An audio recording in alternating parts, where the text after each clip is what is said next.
Hello everyone, in today's video I am going to show you how to fix alarm no sound in Realme Neo 7X.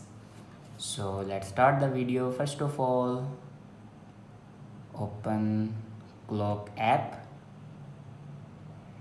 and then here you can enable your alarm. If you turn off your alarm, then enable your alarm and then click on your alarm.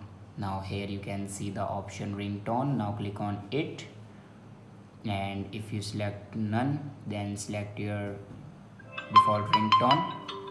After that, go back to your home screen and open settings.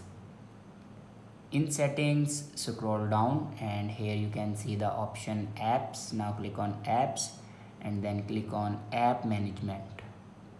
Now scroll down and here you can see the option camera. Now click on camera, go back, click on clock and then click on storage usage.